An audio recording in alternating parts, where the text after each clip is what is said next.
한글 단어 조성 원리를 통한 한글 문해력 강좌 한자 공부의 왕도 268번째 시간인데요. 오늘 우리가 첫 번째로 살펴볼 한자는 건자가 되겠습니다. 하늘, 건자인데요. 하늘이라는 의미는 우리가 통상 하늘 천자 이제 이런 식으로 쓰죠.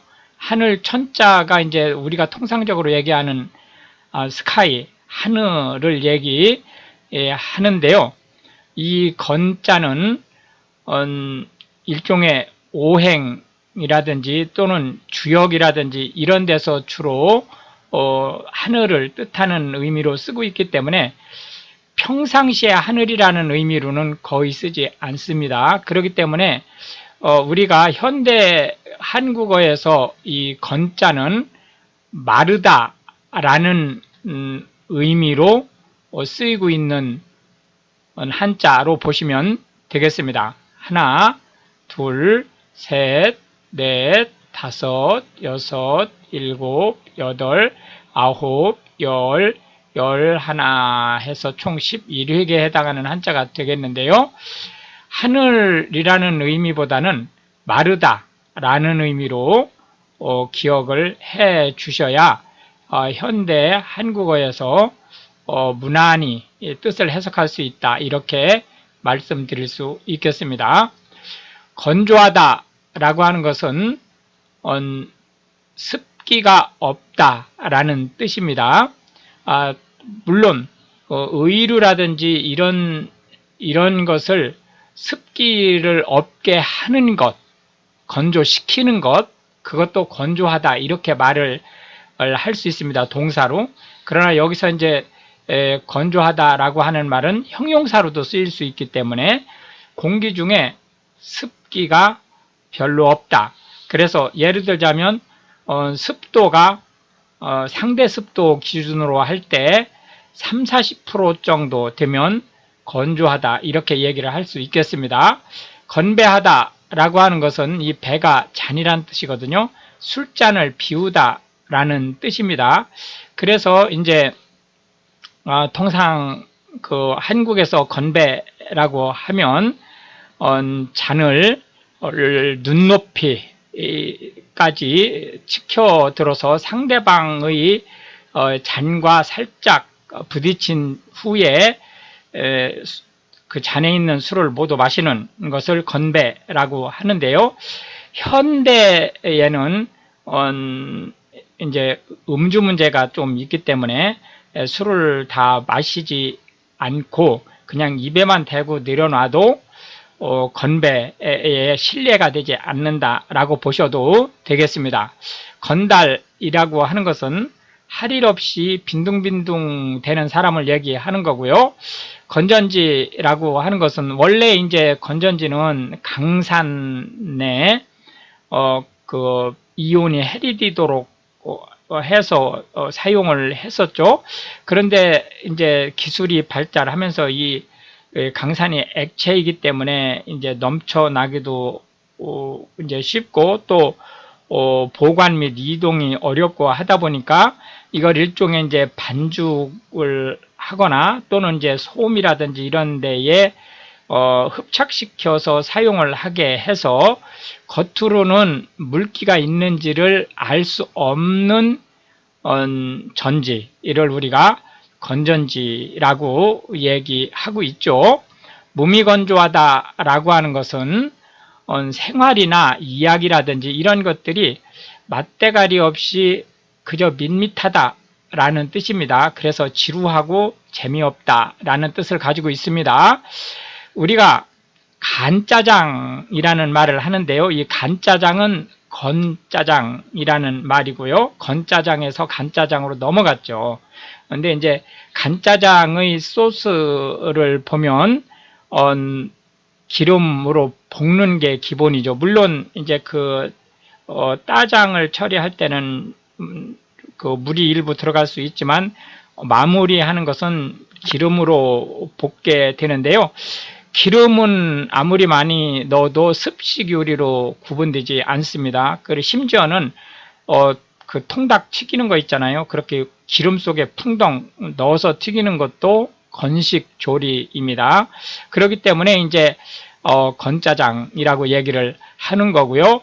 건빵이라고 하는 것은 물론 이제 지금 현대 그 한국에는 일반 사회에도 건빵을 이제 판매를 합니다. 그러나 원래 이게 이제 군용으로 비상식량으로 만든 빵을 조그맣게 잘라서 한 번에 딱 그 취식할 수 있도록 조그맣게 만든 일종의 과자라고 보실 수 있겠고요.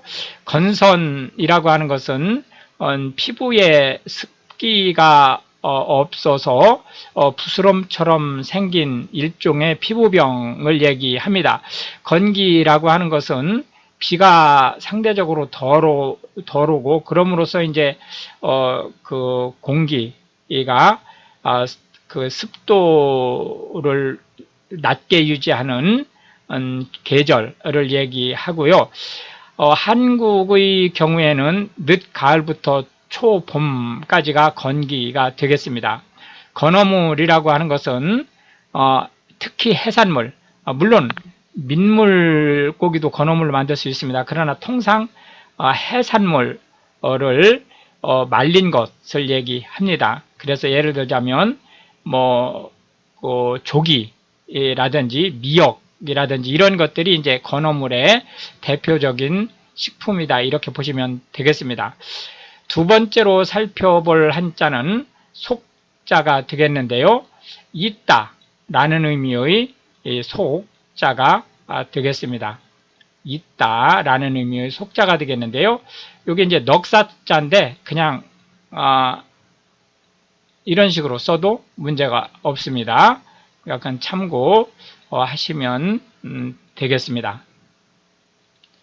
하나, 둘, 셋, 넷, 다섯, 여섯, 일곱, 여덟, 아홉, 열, 열하나, 열둘, 열셋, 열넷, 열다섯, 열여섯, 열일곱, 열여덟, 열아홉, 스물, 스물하나에서 총 21획에 해당하는 한자가 되겠습니다. 있다, 이어져 있다, 이런 의미의 이 속자가 되겠습니다. 있다 라는 의미의 속자를 살펴보고 계십니다. 연속하여라고 할 때 연속은 끊임없이 쭉 이어지다 라는 뜻을 가지고 있고요. 계속하다 라고 하는 것은 몇 가지 뜻을 가지고 있습니다. 하나는 연속하다라는 말과 같은 뜻을 가지고 있고요. 하나는 잘못된 줄 알면서도 중단하지 않고 반복하는 그런 것을 얘기합니다. 또 한 가지는 조금 전에 이제 반복이라는 용어를 썼는데 어떠한 행위를 주기적으로 반복하다라는 의미를 가지고 있습니다. 지속적이라고 하는 것은 끊임없이 쭉이라는 의미고요. 존속시키다라고 하는 것은 없애지 않고 유지하다라는 뜻입니다. 존치는 존속과 같은 말이죠. 살려놓다 그런 의미인데 존치 과목 하면 통상 이제 정부 예산을 수립을 할 때 상황에 따라서 다음 해에 예산 배정이 안 되는 어카운트가 있을 수 있죠. 그럴 경우에 통상 1원이라는 이제 숫자를 놓고 예산 금액 1원이죠. 1원이라는 숫자를 놓고 그 과목을 존재시키는 그런 용도로 쓰는 것을 존치 과목이라고 얘기를 합니다. 존치 과목을 이제 살려놓는 것, 1원 예산으로라도 살려놓는 이유는 이제 이 과목이 지금은 예산 편성이 안 되지만 언제든 예산 편성이 될 수 있다라고 하는 것을 알려주기 위해서 그런 거죠. 상속하다 라고 하는 것은 이어받아 계속하다 라는 뜻입니다. 그래서 상속이라고 하는 것은 예를 들어서 부모의 재산을 물려받는다든지 또는 부모의 직업을 물려받는다든지 이러한 것을 상속이라고 얘기를 하죠. 종속 접속사는 접속사가 이제 등위 접속사와 정속 접속사 두 가지로 나누어지죠. 그런데 이제 이 종속 접속사는 문장을 명사나 형용사나 부사로 바꿔주는 역할을 합니다. 그러니까 문장 자체가 명사가 되든지 형용사가 되든지 부사가 되는 거죠. 단속적이라고 하는 것은 끊어졌다, 이어졌다를 반복하는 것을 얘기하는 거고요. 불연속이라고 하는 것은 계속되지 않다, 그러니까 중단되다 라는 뜻입니다. 영속하다라고 하는 것은 영원히 계속하다 라는 뜻을 가지고 있습니다. 마지막 세 번째로 살펴볼 한자는 욕자가 되겠는데요. 목욕하다 라는 의미의 욕자가 되겠습니다. 목욕하다 라는 의미의 욕자는 셋, 넷, 다섯, 여섯, 일곱, 여덟, 아홉, 열에서 총 10획에 해당하는 한자가 되겠습니다. 목욕하다 라고 하는 것은 사람이 몸을 통상 물로 씻다.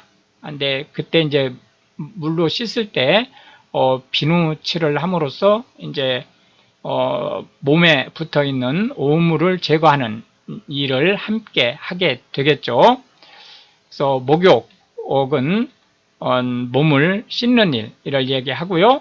욕실은 통상 가정집에서 목욕 시설이 갖추어져 있는 구획된 장소, 방을 얘기하고, 목욕탕, 한국에서 목욕탕은 대중 목욕탕을 얘기합니다. 그래서 앞에 대중이 생략된 거로 보시면 되는데, 불특정 다수가 목욕을 할 수 있도록 유료로 목욕을 할 수 있도록 된 시설을 얘기합니다. 해수욕장이라고 하는 것은 바닷물에서 바닷물 놀이를 하거나 또는 선탠을 하거나 이런 해수욕을 할 수 있는 시설이 갖추어진 곳을 얘기하고요. 산림욕이라고 하는 것은 산속에서 맑은 공기, 특히 이제 피톤치드라든지 이런 건강에 또는 폐 건강에 좋은 공기를 마시는 것을 얘기합니다. 풍욕이라고 하는 것은 아침에 창문을 양쪽으로 열어서 환기를 시키면서 그 신선한 공기에 노출하는 것을 얘기하고요. 일광욕이라고 하는 것은 보통 이제 햇빛이 바이타민 D를 만드는 원료로 쓰이죠. 그렇기 때문에 이제 하루에 강한 햇빛을 기준으로 할 때 6분 이상의 햇빛을 쪼이라고 권장을 하고 있는데요. 이렇게 햇빛이 좋은 야외로 나가서 일종의 산보를 한다든지 하는 일을 얘기를 합니다. 통상 해수욕장에서 선탠을 하는 것도 일광욕의 대표적인 케이스로 보실 수 있죠. 족욕이라고 하는 것은 족욕은 원래 이제 발을 씻는 일종의 목욕 형태인데, 족욕은 실제로는 목욕을 목적으로 하는 것은 아니고 한국에서는 발 건강이 전신 건강에 지대한 영향을 끼친다는 생각을 가지고 있죠. 그렇기 때문에 이제 발을 이완시키기 위한 하나의 방법으로 그 따뜻한 물에 그 한방 그 재료를 넣고 한동안 한 20-30분 이렇게 한동안 발을 담고 있는 일을 얘기하는데요. 그걸 우리가 족욕이라는 말로 표현하고 있습니다. 반신욕이라고 하는 것은 허리 이하 부분을 물에 담그는 일인데요. 족욕과 반신욕은 같은 의미입니다. 단지 부위가 족욕은 발목 이하, 그리고 이제 조금 높게는 한 무릎 이하 정도를 담그는 거고, 반신욕은 허리 이하를 담그는 거죠. 욕조라고 하는 것은 이 욕실에서 몸을 물에 담글 수 있게 만들어진 일종의 통 같은 시설을 얘기합니다. 족욕용 욕조는 조그맣겠죠.